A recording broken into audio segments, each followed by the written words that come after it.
Bismillahirrahmanirrahim. Assalamualaikum warahmatullahi wabarakatuh.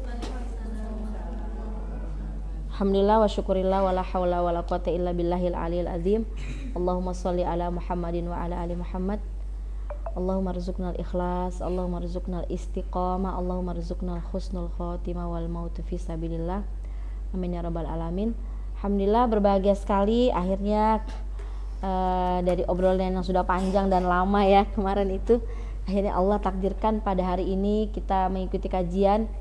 Walaupun sebenarnya itu hari ini sekaligus saya ini mau mohon hajat kepada Allah juga, karena ayah saya sedang sakit ya, masuk di rumah sakit tadi malam. Juga saya bergantian dengan suami hari ini yang kesana dulu karena kondisi anak saya juga tadi malam kurang sehat. Mungkin besok atau lusa saya yang kesana ya.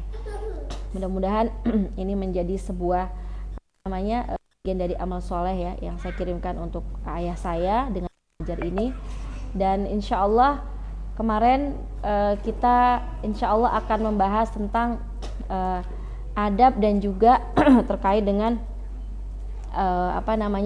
kesolehan wanita yang bisa kita ambil dalam Al-Quran ya.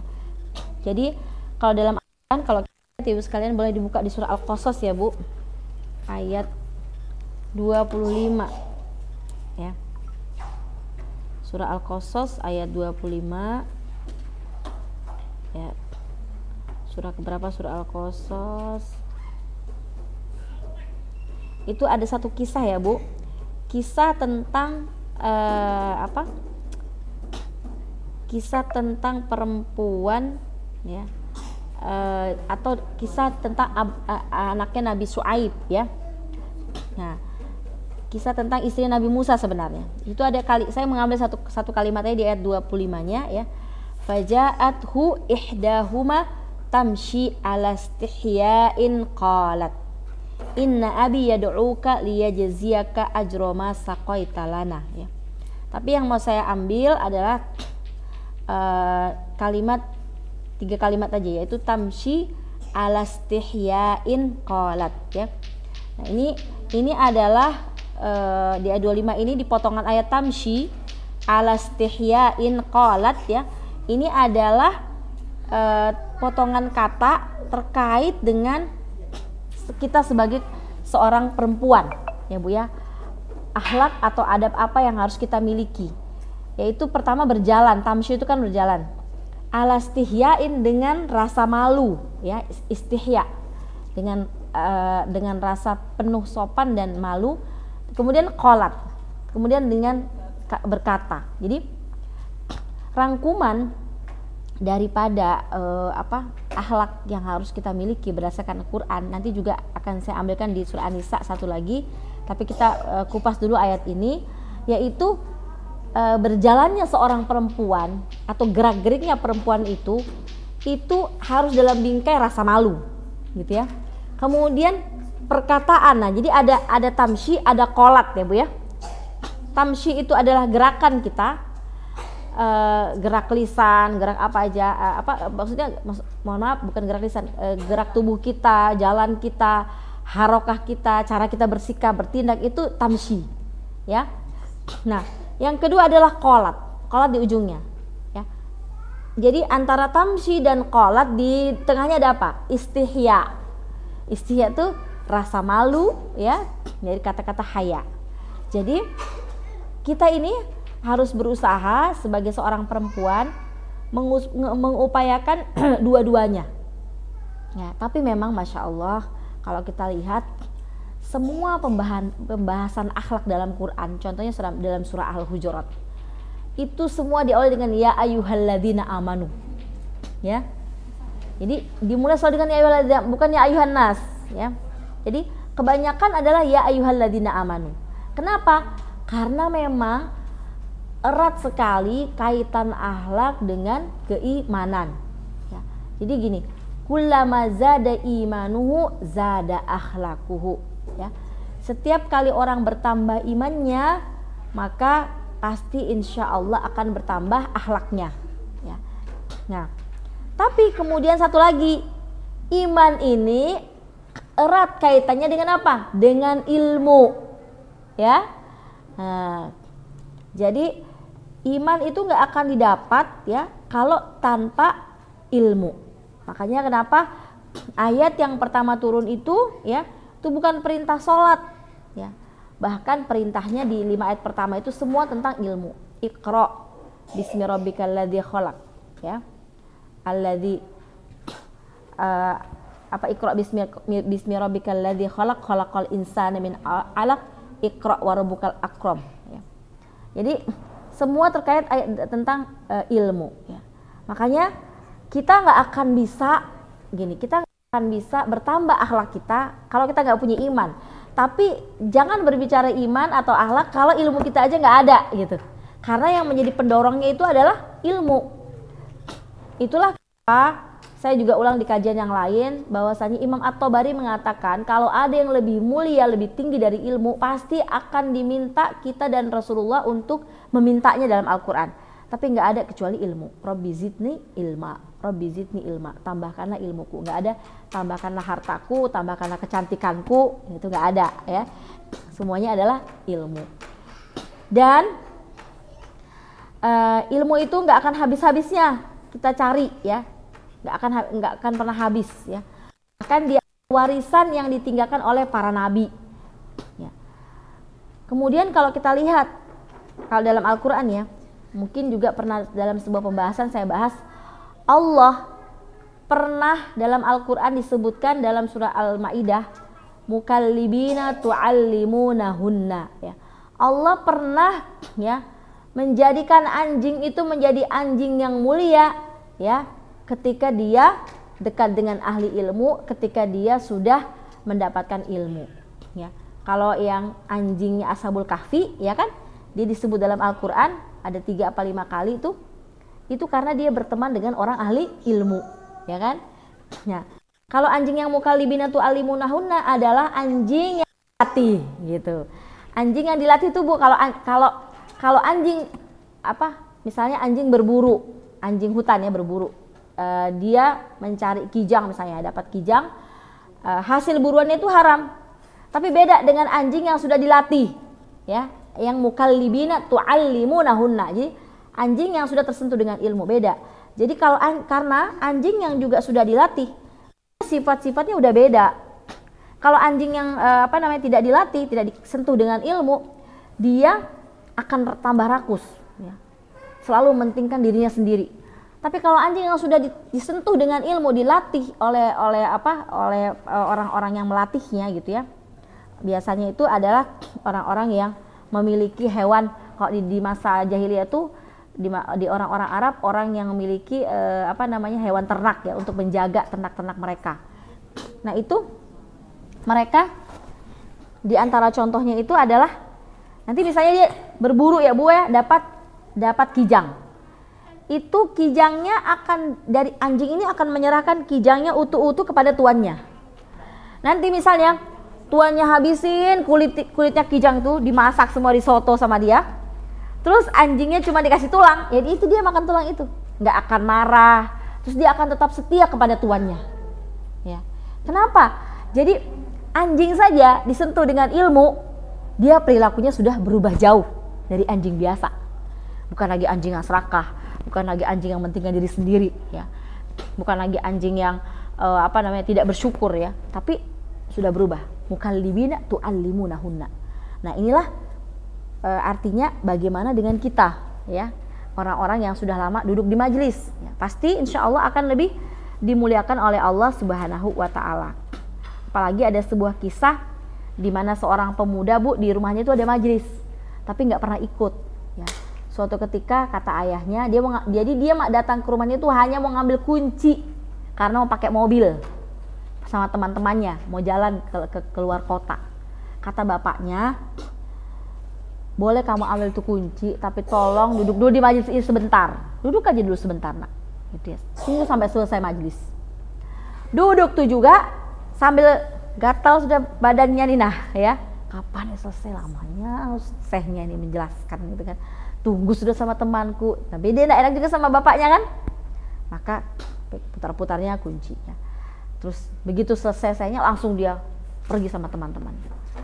Qadarullah ternyata kecelakaan, meninggal ya bersama teman-temannya. Dalam mimpinya ayah dimimpikan bahwa anaknya itu di sebuah tempat yang sangat indah ya, kemudian dia bilang, "Ayah, aku berterima kasih atas kamu paksain aku untuk ikut di majelis tersebut. Karena ternyata di majelis itulah aku diampuni oleh Allah dan aku sekarang mendapatkan kemuliaan di sini." Jadi Bu, tidak pernah kita boleh menyederhanakan suatu majelis. Ya. Karena ini itu adalah tempat-tempat datangnya malaikat. Bahkan kan ada malaikat khusus yang dia tugasnya hanya mencari majelis ilmu. Itu aja. Nanti itu aja tugasnya. Jadi kalau dia sudah dapat, dia panggil tuh malaikat-malaikat yang lain. "Ayah, halumma, cepat kamu ke sini. Sini ada orang-orang yang sedang majelis ilmu." Nah, makanya di sini tuh silakan ibu hadirkannya di seluruh hajat ibu. Bahkan juga harusnya hajat kaum muslimin ya, dan hajat umat ini. Gitu. Karena di sini tempatnya. Ya, tentunya kalau kita berhajat yang paling tinggi kepada akhirat kita gitu ya. Kayak kemarin saya tuh Bu, seminggu kepala saya gatal, cari adakah kutu nih ketombe, nggak ada, sudah disampoi berkali-kali. Datang saya ke salon Haura itu ya, langganan saya juga sekalinya. Ustazah Mahmudah, itu biasanya uban mau muncul.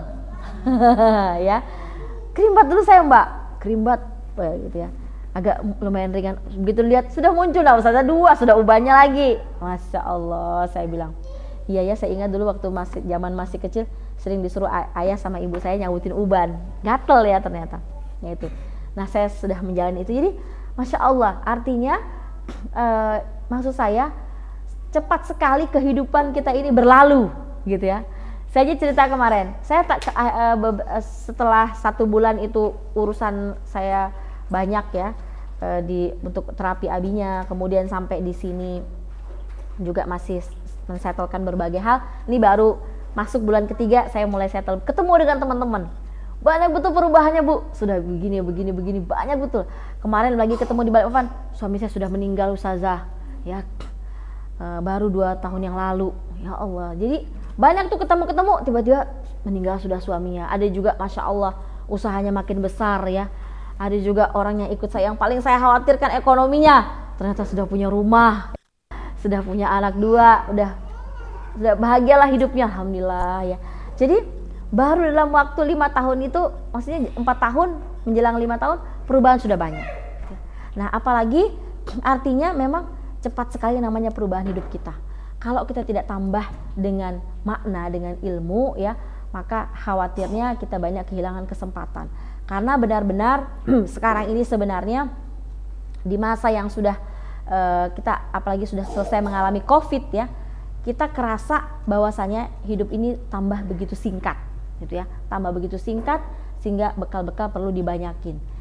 Dan dengan kondisi dunia Islam yang maksudnya kasihannya dunia Islam ini pada istilahnya tidak bersatu dan sebagainya, maka sekarang juga sudah saatnya tuh kita kalau ketemu orang jangan berbicara perbedaan, berbicara persamaan, karena persamaan jauh lebih banyak.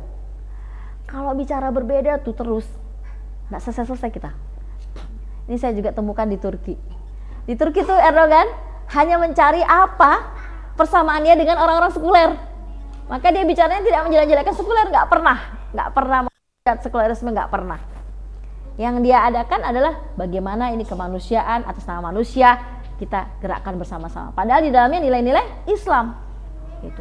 Nah, apalagi kita di sini harusnya bisa lebih bersatu untuk kepentingan bersama. Saya juga kemarin pas datang ketemu teman-teman saya yang biasa ikut pengajian, ternyata sudah ikut gerakan jamaah yang lain gitu ya, jamaah salaf ya. Saya tahu, saya menghormati teman-teman salaf ya, tapi saya ngobrolnya bukan sisi yang perbedaannya ya, ngalir aja semuanya gitu kan. Bahkan saya mau menjenguk, mau datang ke sekolah mereka, karena pasti ada hal-hal di teman-teman salaf juga yang kita nggak punya gitu. Jadi kita berbicaranya sekarang tuh apa yang sama gitu ya. Bahkan juga dengan teman-teman kita berbagai jamaah apapun ya. Karena hari ini tambah banyak ya, tambah terbuka dunia ini, tambah banyak orang memilih mau berada di majelis mana ya, mau dapat ilmu apa, tambah mudah. Sehingga di sini catatannya adalah bagaimana ketika kita bertambah ilmu juga kita bertambah lapang ya. Apalagi kalau kita lihat yang mau kita kaji ini kaitannya dengan akhlak ya Bu ya. Dan akhlak tadi kaitan erat dengan iman. Dan iman tadi kaitan erat dengan ilmu ya. Ini kait mengait nih. Nah, sehingga itulah kenapa kemudian kita memang duduk hari ini untuk mempelajari hal tersebut. Nah, kita lihat Bu, jadi saya akan pertama ambil terkait dengan malu. Seperti apa sih malu? Apakah malu itu malu bertanya saat di jalan gitu ya? Ataukah seperti apa sesungguhnya malu yang dimaksud ya oleh ayat ini berdasarkan hadis Rasulullah Sallallahu Alaihi Wasallam ya. Jadi kalau kita lihat ya dalam hadis-hadis Rasulullah diantaranya ya dalam sebuah hadis ya. Jadi sifat malu ini memang akan mendatangkan rahmat Allah Subhanahu Wa Taala. Disebutkan dalam hadis ya, an Abi Mas'ud ya, Uqbah ibnu Amr al-Ansari al-Badri radhiyallahu anhu qala Rasulullah SAW, inna mimma adrakan nasu min kalamin nubuwatil ula idza lam tastahyi fasna' ma syi'ta, rawahul Bukhari. Jadi diriwayatkan dari Abu Mas'ud Uqbah bin Amr al-Ansari bahwa Nabi bersabda, sesungguhnya sebagian dari apa yang telah diketahui oleh manusia dari pesan kenabian terdahulu, yaitu jadi gini, pesan kenabian dari seluruh nabi, dari awal nabi sampai Nabi Muhammad ya, yang diketahui oleh semua orang adalah satu kata, satu inti. Apa itu? Jika kamu tidak malu, maka berbuatlah sesukamu. Ya. Jadi di sini ada apa ya? Kalau dalam istilahnya itu kita diminta untuk memilih ya. Jadi artinya kalau jika kamu tidak punya malu, ya udah nggak apa-apa, berbuat aja sesukamu, gitu ya. Jadi ada seperti sindiran ya kepada orang yang sudah tidak punya malu bahwa berbuatlah sesuka hati kalian. Ya. Nah, kemudian dalam sebuah hadis yang lain disebutkan al-haya'u wal imanu qurina jami'an. Malu dan iman senantiasa qurina jami'an, senantiasa bersama ya. Apabila fa'idha rufi'a ahaduhuma rufi'al akharu ya. Jadi apabila salah satunya dicabut, maka hilanglah yang lainnya ya. Jadi karena kenapa iman dan malu itu satu kesatuan gitu ya. Jadi kalau sudah satu dicabut, dua-duanya hilang gitu Bu ya. Kalau imannya hilang, maka malunya hilang. Atau malunya hilang, maka imannya hilang gitu. Karena dia seperti sudah sepasang gitu ya. Nah, karena itu malu menjadi perisai seorang muslim ya. Karena rasa diawasi oleh Allah di setiap waktunya. Sehingga segala tindak tanduknya tidak sembarangan ya. Nah, sehingga dia harus menjaga ya. Nah, kemudian dalam hadis Rasulullah yang lain disebutkan bahwasanya terkait dengan malu, maka yang dimaksud dengan malu itu adalah pertama, kita harus menjaga ya terkait dengan apa yang kita pikirkan. Nah, gitu ya. Jadi kita harus memikirkan, kita harus melihat kita lagi mikirin apa ini.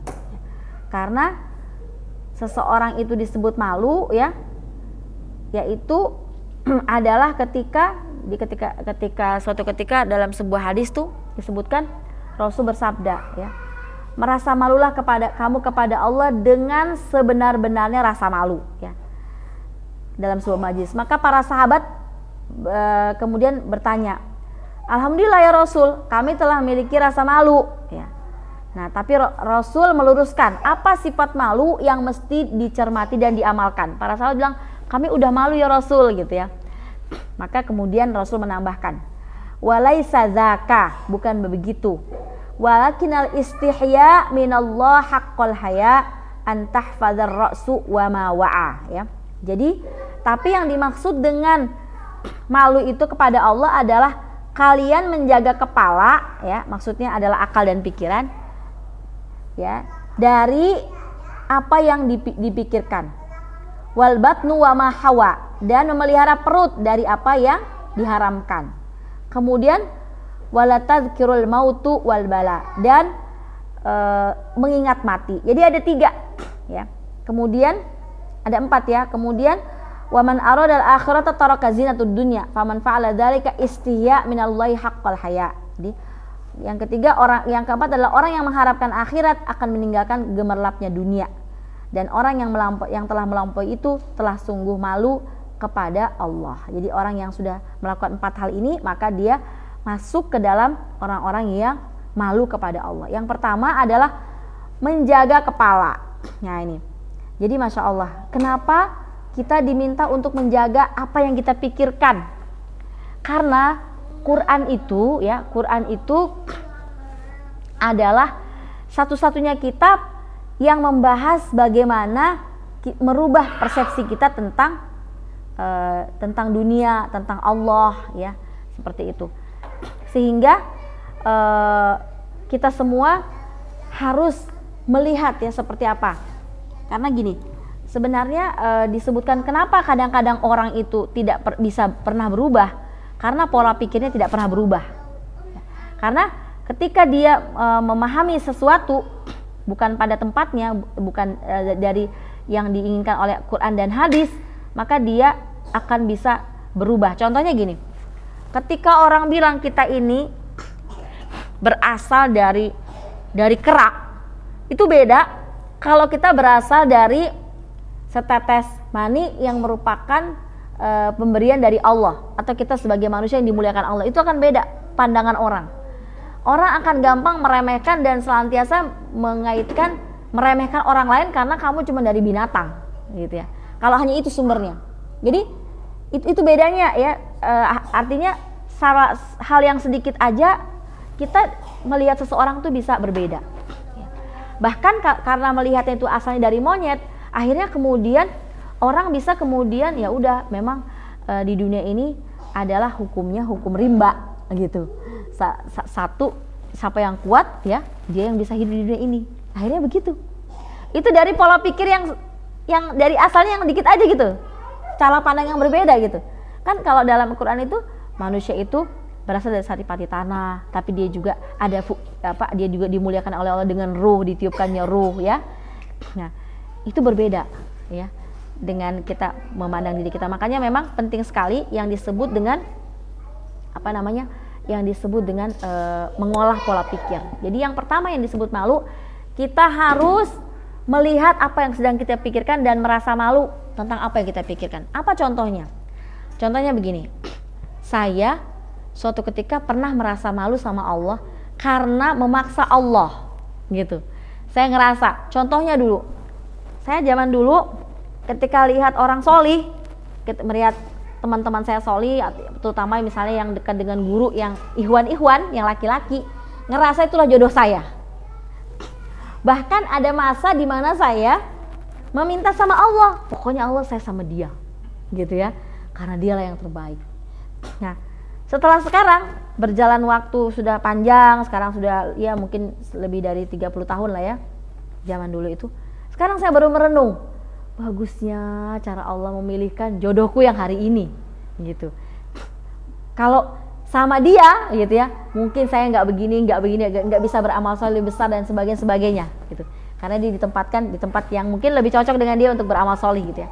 Tapi tidak seluas ini. Jadi seperti itu. Atau kemudian saya pernah saya pernah dalam suatu ketika tuh saya mengisi pengajian, tiba-tiba anak saya terjatuh, gitu kan. Saya bilang, ya Allah, kenapa nggak dijaga anakku? Kan aku lagi pengajian, bukan pergi shopping, ya Allah, gitu ya. Kok anakku seperti ini, gitu kan. Nah, itu pertanyaan-pertanyaan yang sebenarnya di pikiran yang nggak bener, ya. Kan ada doa itu, fallahu khairun hafidha wa huwa arhamur rahimin. Dialah sebaik-baik penjaga, dan karena dia lebih sayang daripada kita, sayang daripada anak kita.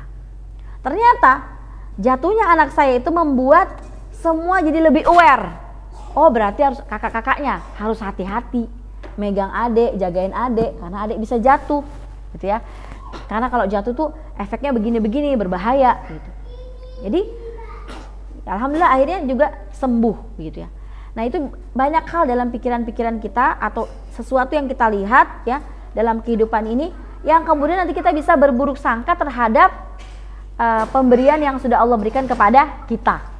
Misalnya kita dapat teman juga, teman ini kenapa ngeselin aja, menjengkelkan, atau kita sudah lama berteman tiba-tiba dia seperti menggunting dalam lipatan ya, ternyata dinyakitin kita di belakang, taunya dari orang lain ya. Udah kalau kita fokusnya kepada orang itu, maka nggak akan selesai. Kita akan selalu akhirnya buruk sangka sama orang, berburuk sangka sama Allah Subhanahu wa taala. Padahal buruk sangka ini, Bu, ya, adalah satu-satunya hal ya yang dalam Al-Qur'an itu disebutkan azabnya. Ya, dan bisa jadi kita tuh nggak melakukan dosa apa-apa, tetap kajian, tetap sholat, tetap sedekah, tapi bisa jadi kita dalam kondisi sedang dimarahin oleh Allah Subhanahu wa taala, atau kita sedang tidak mendapat ridhonya Allah Subhanahu wa taala. Ini bisa kita buka dalam surah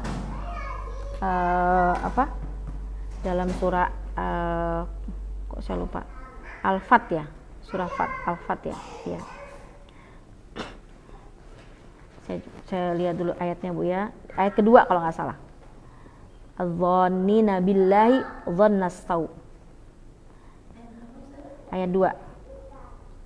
Dhon alaihim dairatus saw. Jadi ini paling bahaya ya ayat ini, Bu, terkait berburuk sangka kepada Allah Subhanahu wa taala. Surah Al-Fat ayat 6 ya.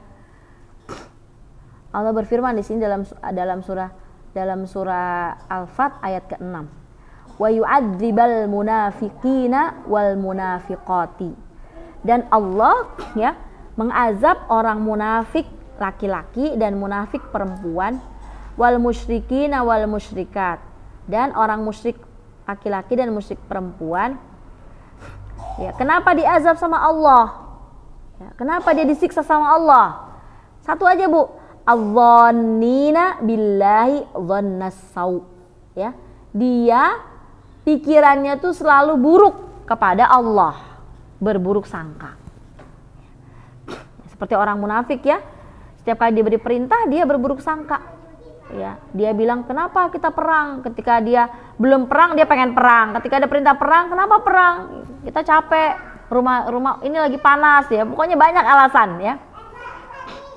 Banyak prasangka buruk kepada Allah. Nah, nanti kita akan bahas di antara prasangkaan buruk orang kafir sama orang munafik, Bu. Yang Allah yang paling berbahaya ya.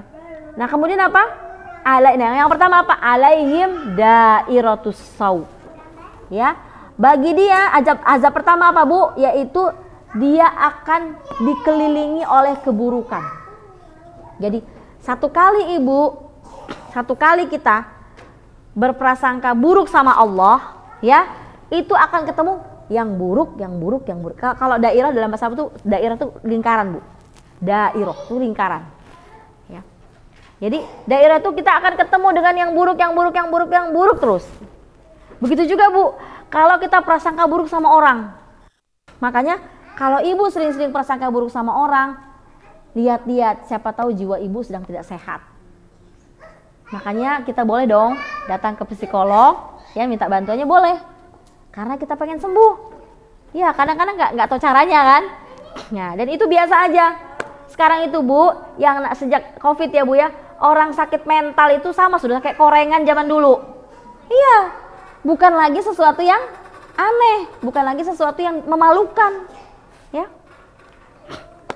Saya pernah bertemu ya dengan sahabat suami saya tuh sering curhat ke rumah suami istri. Tiba-tiba agak aneh gitu menghilang. Akhirnya dibawa, Bu. Kami bawa ke psikolog, kok sudah berat ini Ustazah kayaknya. Dibawalah ke psikiater. Ternyata dari psikiater ini mengalami depresi yang sangat berat. Padahal, Bu, Masya Allah, orangnya solih. Kalau ngomong sama saya tuh ya maksudnya dapat semuanya. Tapi ternyata dia mengalami depresi berat. Nah, jadi artinya, kemudian saya dapat informasi, dapat tambahan ilmu lah dari psikiater itu.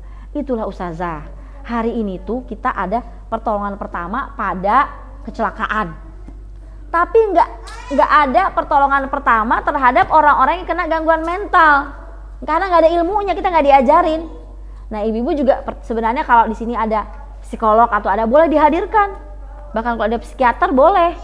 Biar kita bisa apa? Memberikan pertolongan pertama. Karena ada kejadian, ya, seorang teman itu sampai bunuh diri. Padahal beliau adalah motivator dan ustadz. Ya, karena sekarang itu memang tekanan hidup luar biasa. Ya, bermacam-macam, Bu. Harusnya kan hidup tuh lebih ringan sekarang ya. Orang zaman dulu, ibu saya tuh kalau nyuci baju, ya, nggak punya pampers apa, nyuci baju banyak sekali. Sekarang sudah ada pampers. Kenapa hidup kita kayak tambah berat? Ya, dengan ceklek. Kenapa tambah berat hidup kita ini? Harusnya kan tambah ringan gitu ya. Nggak tahu juga kenapa gitu. Apakah itu keberkahan diangkat gitu kan? Nenek-nenek kita tuh gampang senyum loh. Kita kadang-kadang susah juga senyum gitu ya. Kayak banyak untuk pikiran ya. Sudahlah punya rumah, sudah punya apa, banyak aja lagi mau itu loh. Banyak, Bu, ya.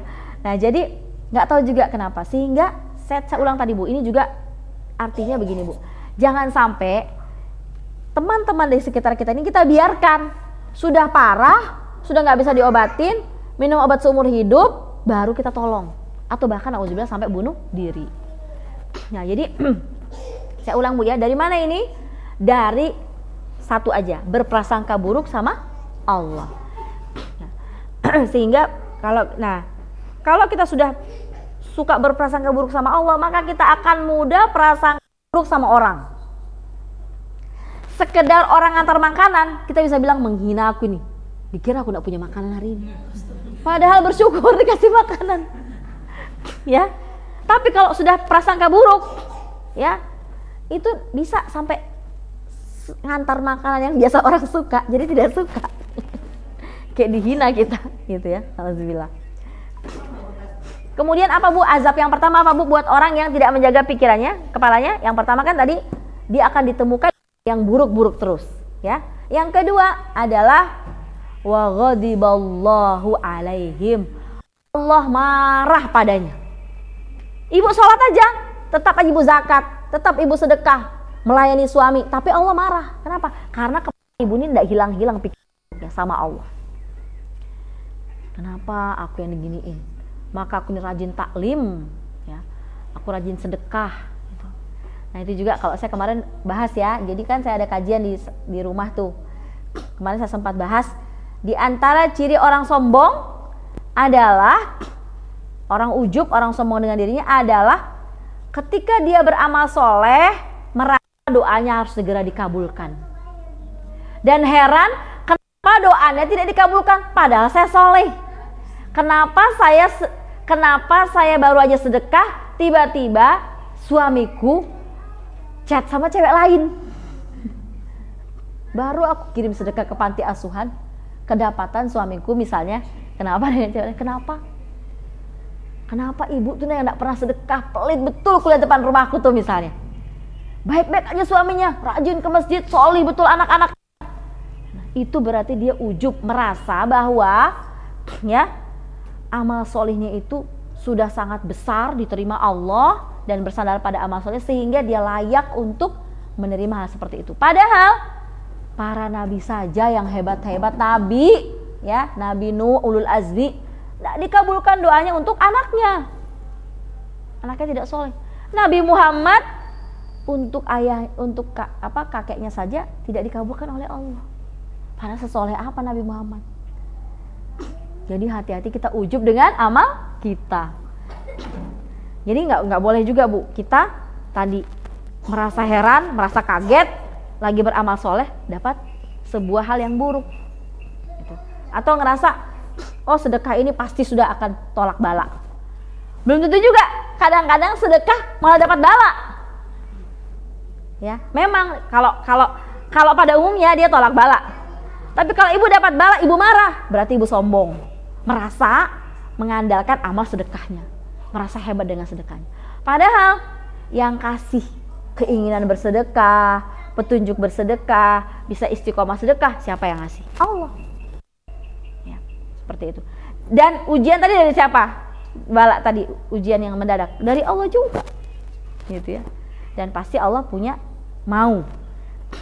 Nah, yang repot tuh, sudah ya Allah, kalau gitu nggak usah sudah bersedekah. Sedekah sama aja, nggak dijaga juga aku. Nah, gitu, nggak boleh juga ya. Karena ada orang yang kayak gitu, Bu. Seorang saya kemarin menyampaikan juga ya dalam kajian itu, ada seorang ustadz ya, punya pondok besar, Bu, di Jawa. Itu saya dengar ini dari ceramahnya Ustadz Umar Mita ya. Dia punya anak 4 itu cacat semua.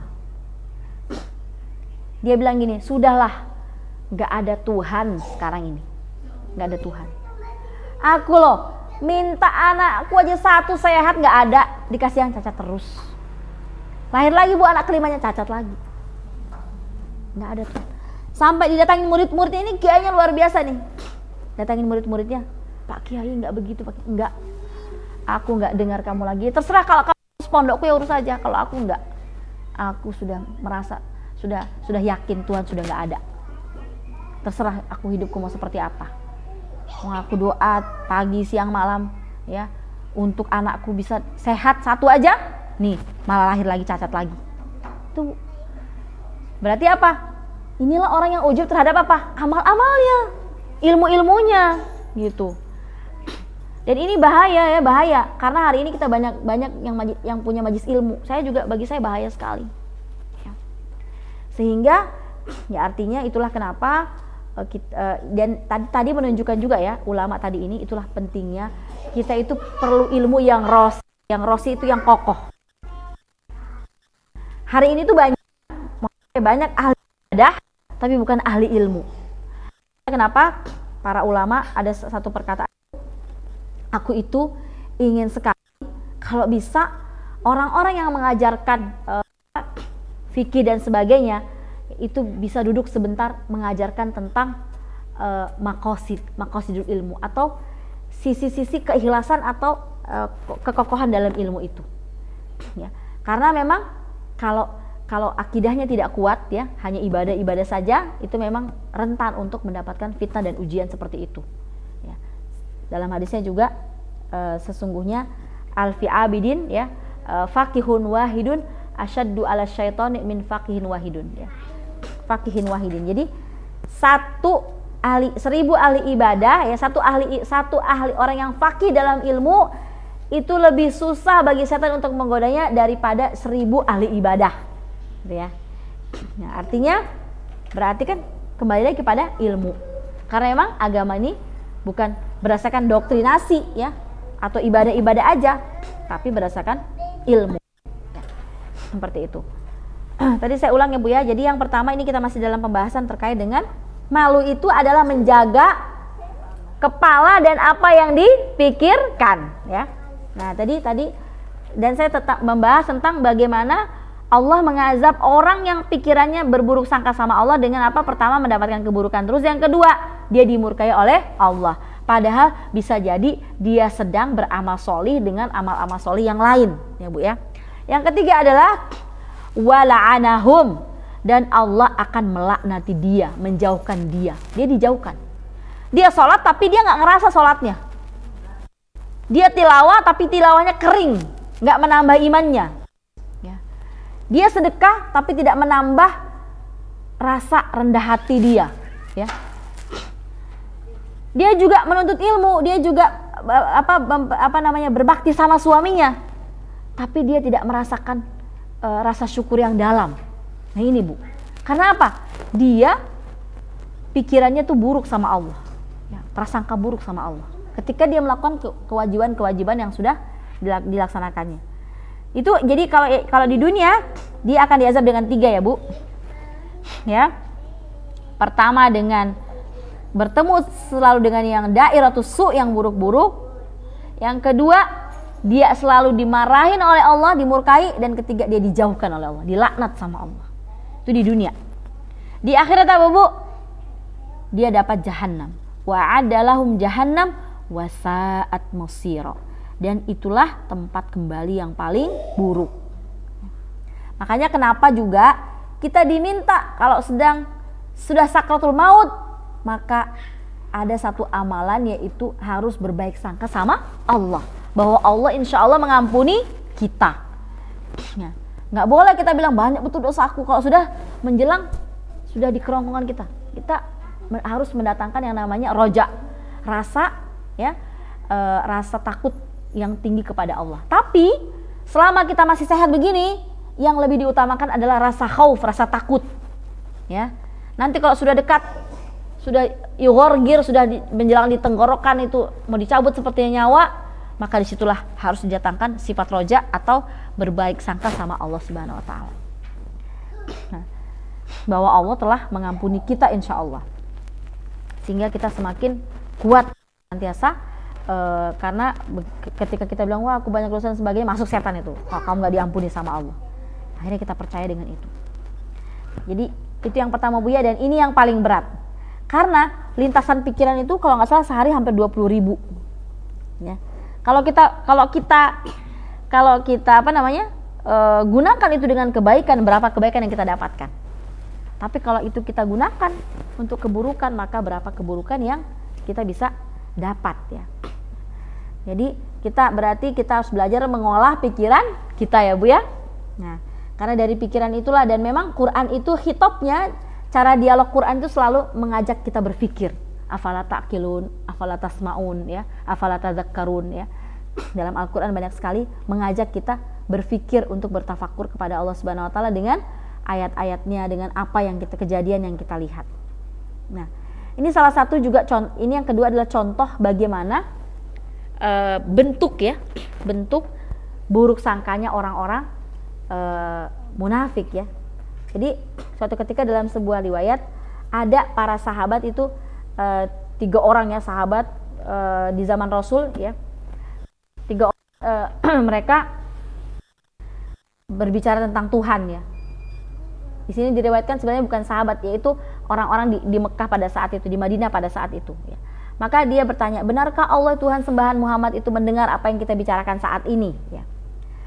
Kemudian satunya mengatakan, tergantung, jika suaranya keras jelas akan terdengar ya. Ini masih orang-orang kafir ya.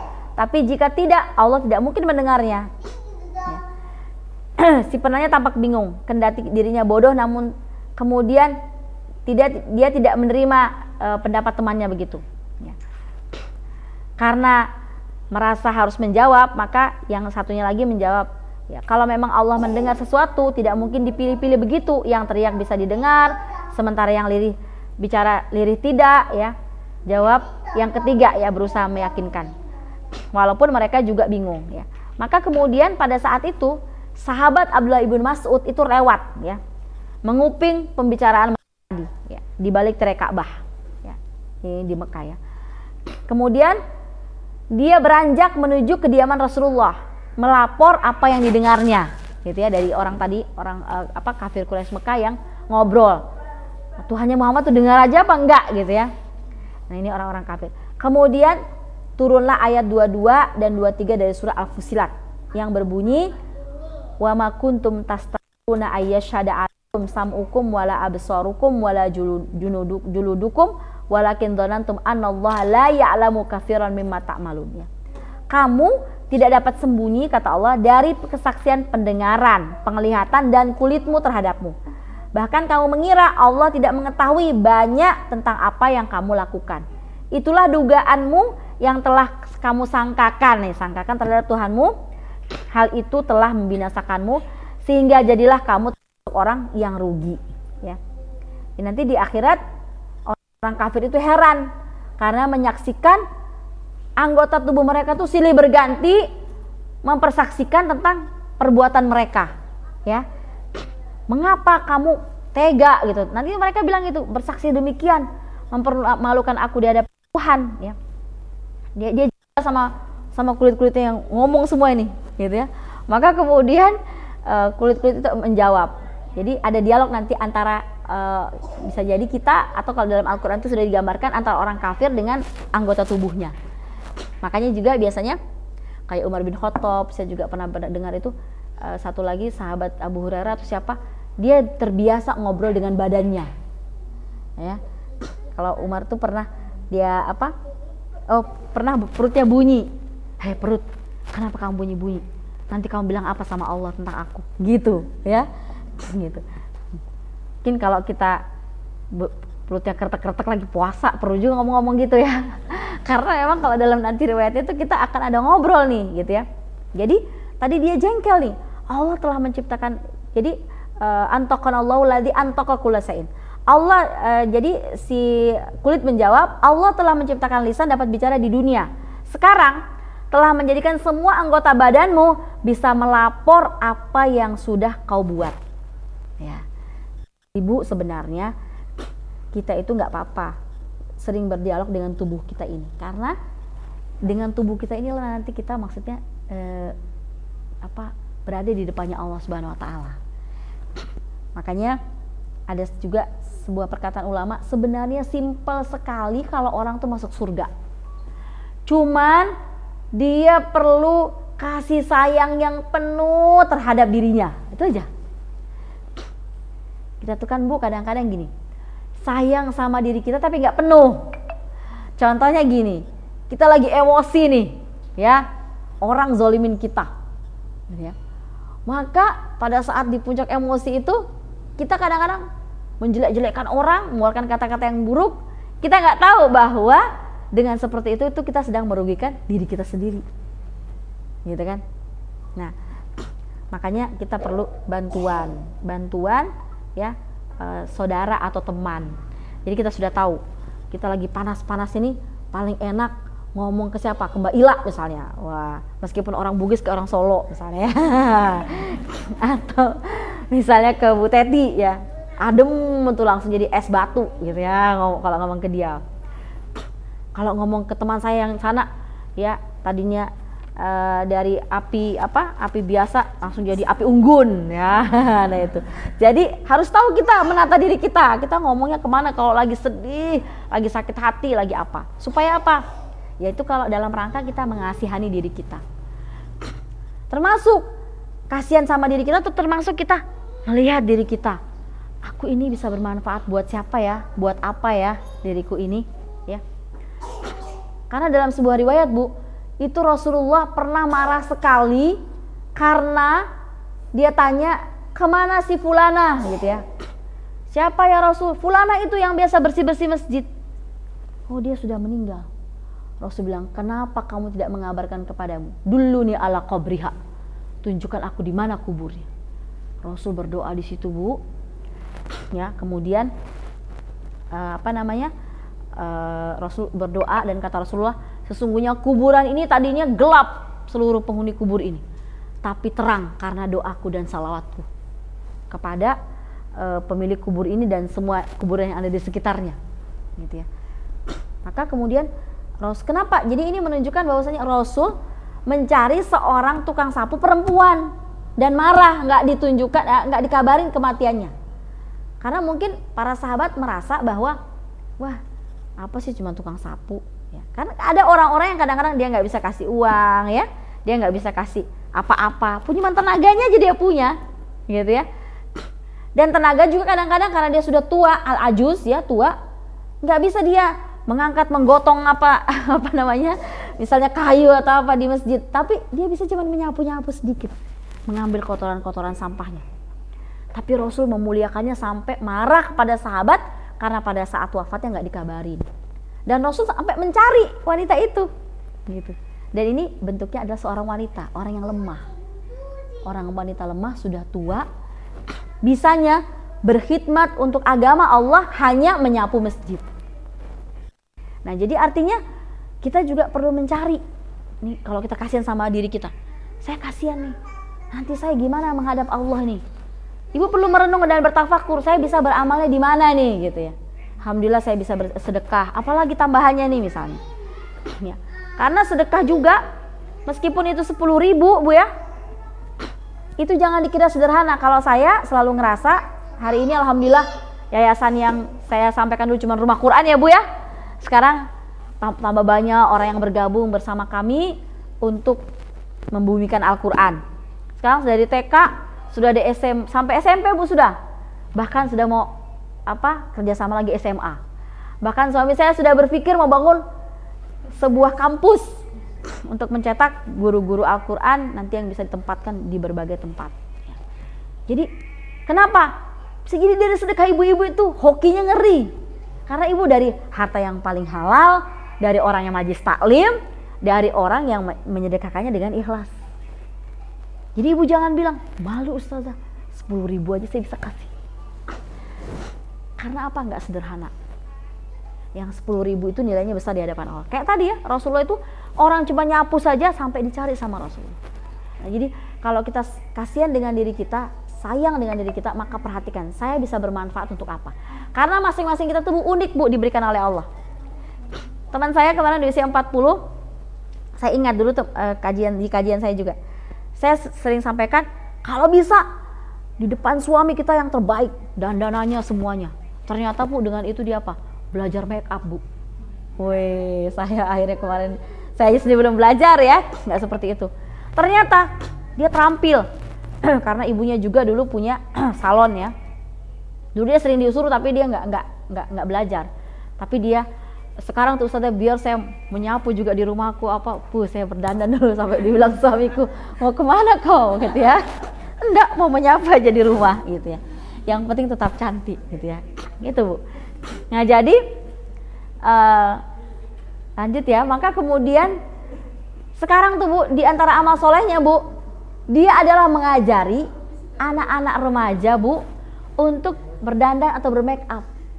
Dan ternyata lewat make up itu anak-anak banyak yang mengumpul, bisa dikasih ilmu sama dia, kan dia juga orang pengajian. Jadi dia nggak mengajar kayak saya begini, tapi dengan dia berdandan itu, oh gitu ya, curhat anak-anak itu. Nggak boleh tuh pacaran, nggak bagus itu. Kalau mau langsung aja datangin siapa bapaknya, suruh datangin bapakmu gitu misalnya gitu ya. Dia ngobrol gitu ya. Nah jadi lewat make up, lewat dandan, dia tahu semua itu. Anak ini kebutuhannya apa. Akhirnya disitulah dia berdakwah dengan itu, dengan keahlian make upnya. Nah saya bilang, wah ini jadi ide juga bu ya. Kan anak-anak yang remaja tuh suka dandan, suka lihat di cermin ya. Bagus juga tuh buka misalnya pelatihan make up gratis ya. Dapat snack di rumah gitu kan. Nah sambil nanti panggil ustazah isi pengajian gitu. Supaya anak-anak muda ini makin baik ya kegiatan-kegiatannya. Karena memang apalagi kemarin saya dengar dari Syekh Dr. Tariq Suwaidan, dia mengatakan bahwasanya selama kurun waktu 50 tahun perjalanan kaum muslimin tidak pernah itu ada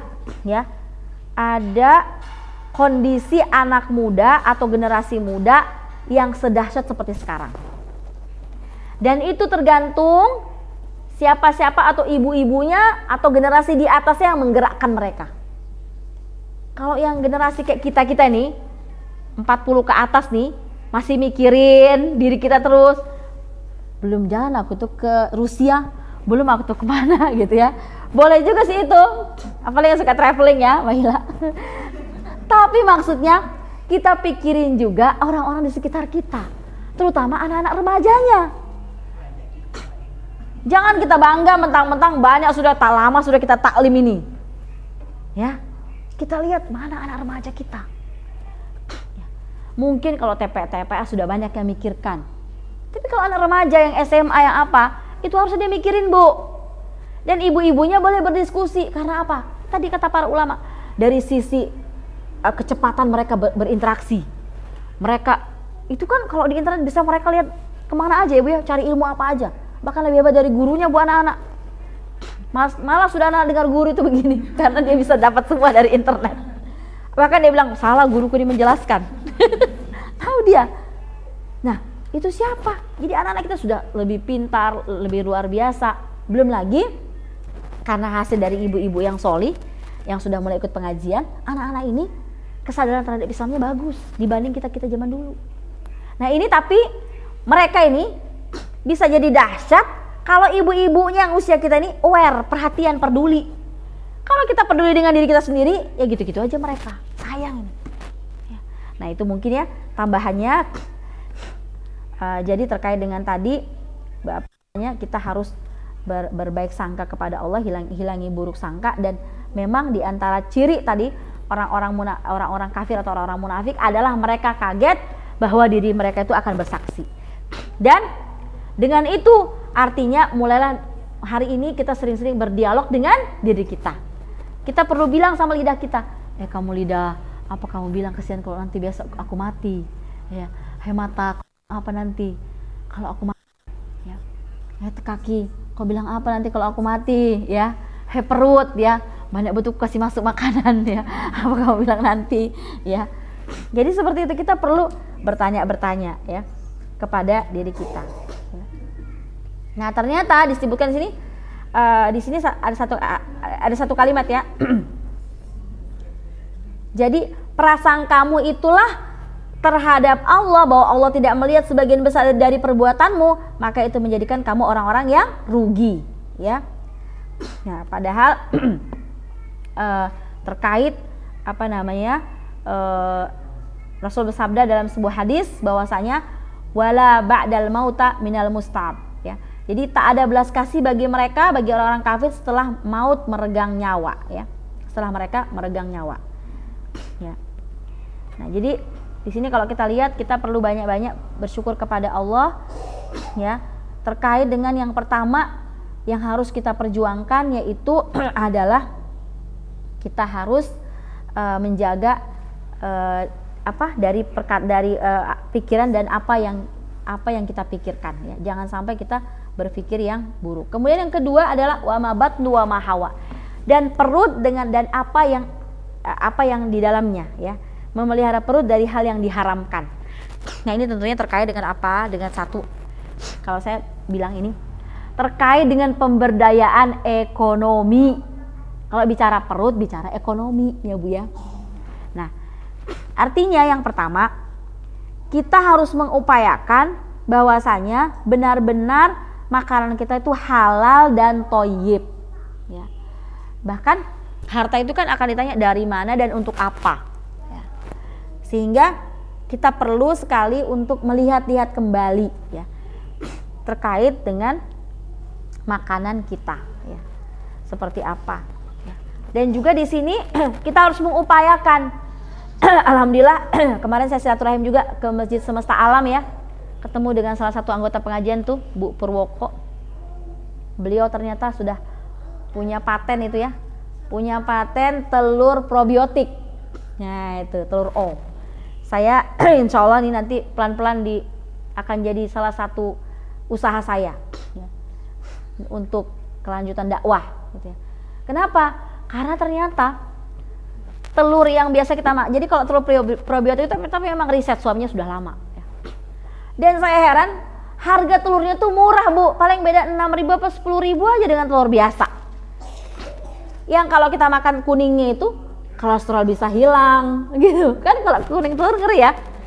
Yang tinggal kalsiumnya, kaliumnya. Itu dahsyat, Bu. Saya bilang, kenapa kok tidak mahal? Iya Ustazah, saya niatnya adalah lillahi ta'ala, ya, membantu. Kalau bisa tuh harganya sama sudah, bahkan di bawah harga telur biasa. Cuman karena masih kurang kandang, masih ini permintaan banyak, jadi mohon doanya. Dan Masjid Semesta Alam itu kalau nggak salah dia lewat ekonominya lewat itu dia, ya, untuk memajukan juga untuk dana operasional kegiatan masjidnya lewat jualan itu. Nah, makanya saya bilang, nah kemudian juga ada beberapa teman di Jawa itu sudah mulai punya misalnya warung makan probiotik, atau kalau di Samarinda saya lihat tuh yang rumah cantik Mariam tuh dia jualan tuh risoles yang sehat, ya, dengan minyak barko, ya kan, tapi memang agak mahal harganya itu, ya. Nggak apa-apa, itu bagian daripada mengusahakan ketoyibannya, ya, ketoyiban. Jadi memang kita juga harus memperhatikan. Jadi ternyata gini, kalau kita memperhatikan, ya, kehalalan makanan kita, ketoyiban makanan kita, maka kita tergolong orang yang malu sama Allah, ya. Jadi harusnya kadang-kadang malu juga kita banyak-banyak makan kerupuk, karena itu kurang toyib. Malunya sesama Allah ini, gitu. Apalagi saya orang Jawa suka sekali makan kerupuk, ya Bu, ya, karena enak, ya. Karena apa? Kurang toyib. Berarti kita nggak menjaga tubuh yang sudah Allah berikan. Apalagi ibu-ibu yang lemaknya banyak, malu sama Allah, kok nggak turun-turun lemakku nih, gitu, ya. Kurang olahraga mungkin, makanya mungkin kurang sehat, ya. Kecuali Bu, ada juga yang gemuk itu dikarenakan sudah nggak bisa kurus karena memang kondisi Kalau kayak saudara saya tuh Bu, ternyata hormonnya yang buat dia begitu. Sudah enggak makan, sudah sedikit makannya. Ya. Itu kasihan kalau dia ke undangan cuman ngambil paling itu soto tuh airnya dikit aja sama ininya. Tapi badannya gemuk betul Bu. Malu saya dikira itu paling banyak makannya, padahal sedikit. Tapi karena hormonnya Bu bermasalah sehingga tadi banyak hal yang tidak bisa ini. Nah, tapi artinya ini canda aja Bu ya, artinya sekarang saya juga gemuk. Maksudnya kita perlu melihat-lihat ternyata dari sekedar memilih makanan yang thayyib dan halal itu bagian daripada rasa malu. Ya. Yang harus kita usahakan dan kita upayakan. Tapi tentunya yang pertama itu Bu ya adalah keharaman atau kehalalan makanan kita. Nah, kemudian yang berikutnya adalah, nah ini yang paling penting, yang ketiga, yang dimaksud dengan malu, sekali lagi bukan malu-maluin ya. Yang ketiga ini, jadi inilah luar biasanya kita itu ukuran malu itu bukan ukuran manusia. Ih malu kamu nanti dilihat orang, bukan. Tapi ukuran malunya adalah ukuran dari Rasulullah.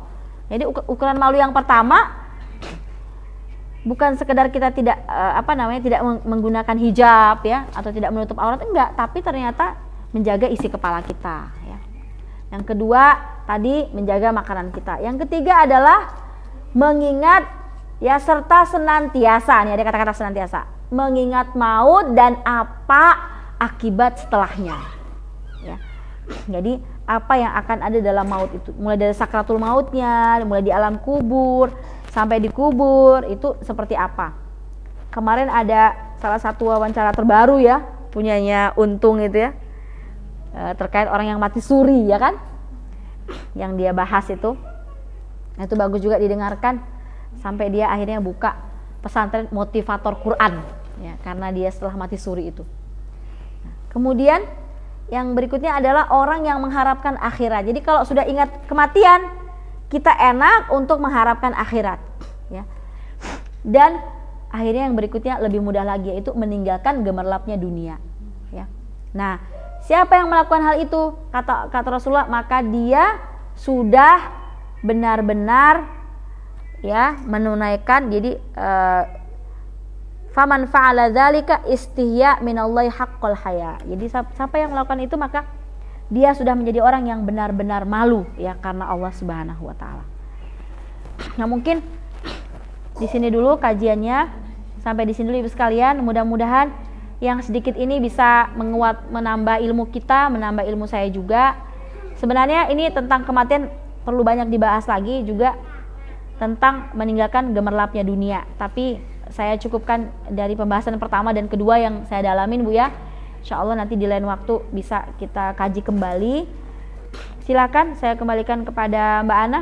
Tafadhol kalau ada pertanyaan atau ada tambahan Bu.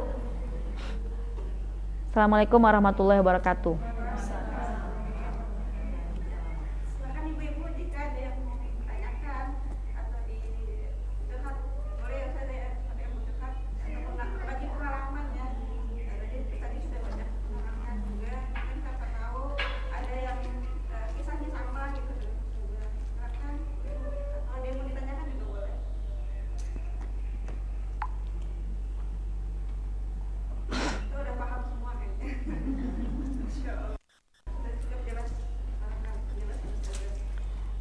Nah, mungkin ini tadi mau buka diskusi ya terkait kajian berikutnya seperti apa. Jadi atau kita doa dulu aja Bu ya, baru kita diskusi ya. Sudah ditutup kan? Baru diskusi ya.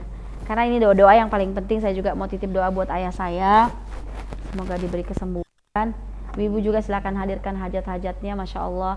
Apalagi saya punya hajat banyak di masjid kami tuh harus terbangun Ramadan ini. Tanahnya juga belum tuntas tuh 6,5 M. Jadi saya bilang sama suami saya, sebenarnya kalau nyari buat kita sendiri, karena sudah sakit juga abinya, saya juga sudah tuh nggak banyak-banyak, tapi ternyata kalau kebutuhan umat ini tak pernah habis ya Bu ya, butuh dana besar gitu. Makanya kadang-kadang suka juga berpikir harus segera untuk memulai menggerakkan teman-teman untuk saya juga untuk memulai usaha apa aja gitu ya.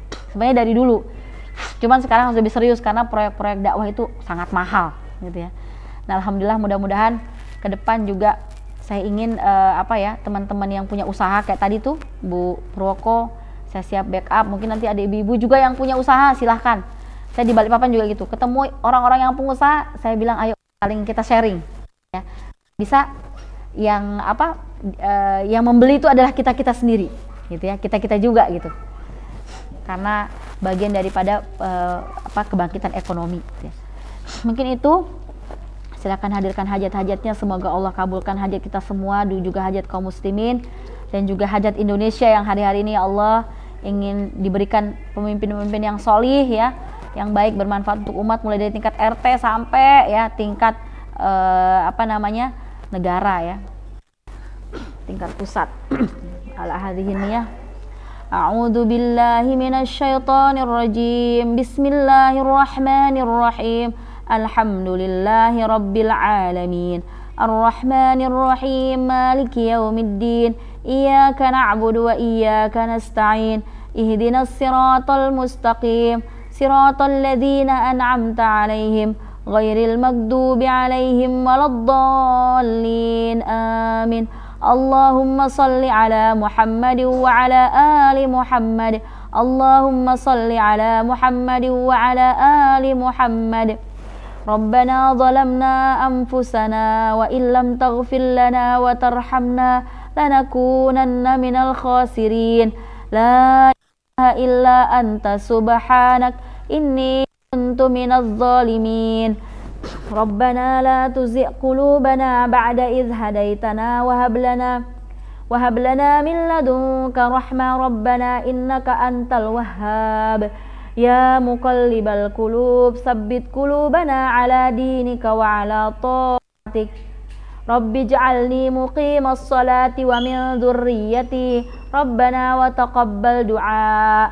Rabbana la tuzigh qulubana ba'da idh hadaitana wa hab lana min ladunka rahmah. Rabbana innaka antal wahhab.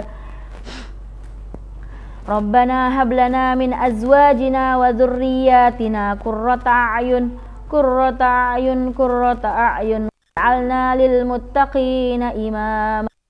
Fallahu khairun hafidha wa huwa arhamur rahimin. Fallahu khairun hafidha wa huwa arhamur rahimin. Rabbi inni massaniyad durru wa anta arhamur rahimin. Rabbi inni massaniyad durru wa anta arhamur rahimin. Rabbi lima anzalta ilayya min khairin faqir. Rabbi lima anzalta ilayya min khairin faqir. Allahumma ij'al khaira ayyami yawma alqaka fih. Allahumma ij'al khaira ayyami yawma alqaka fih. Allahumma hawwin alaina fi sakaratil maut. Allahumma hawwin alaina fi sakaratil maut. Allahumma hawwin alaina fi sakaratil maut. Wan najata minan nar wal afwa 'indal hisab. Allahumma 'izzal islam wal muslimin. Allahumma 'izzal islam wal muslimin. Allahumma ihfidh auladana minal fahishati waz zina. Allahumma ihfidh syababal muslimin minal fahishati waz zina. Allahumma ij'al Indonesia baldatun tayyibatun wa rabbun ghafur. Allahumma rzuqna imaman adilan wa rahiman bil muslimina wal mu'minin. Allahumma rzuqna Indonesia imaman adilan wa rahiman bil muslimin. Allahumma rzuqna Indonesia imaman adilan wa rahiman bil muslimin. Allahumma harirna al masjidil aqsa warzuqna salatan fih. Rabbana atina fid dunya hasanah wa fil akhirati hasanah wa qina adzaban nar. Allahumma shfi anta syafi. La shifa'u illa shifa'uk, shifa'an la yughadiru saqama. Allahumma shfi anta syafi. la shifa'u illa shifa'uka shifa'an la yughadiru saqama. Allahumma shfi anta syafi la shifa'u illa shifa'uka shifa'an la yughadiru saqama. Rabbana atina fid dunya hasanah wa fil akhirati hasanah wa qina adzabannar. Allahumma amin, Allahumma amin, Allahumma amin. Wa sallallahu ala sayyidina Muhammad wa ala alihi wa sahbihi wa sallim. Subhana rabbika rabbil izzati amma yasifun wa salamun alal mursalin walhamdulillahi rabbil alamin. Sempurnakan bana dengan doa kafarat. Subhanaka Allahumma bihamdika asyhadu an la ilaha illa anta astaghfiruka wa atubu ilaik.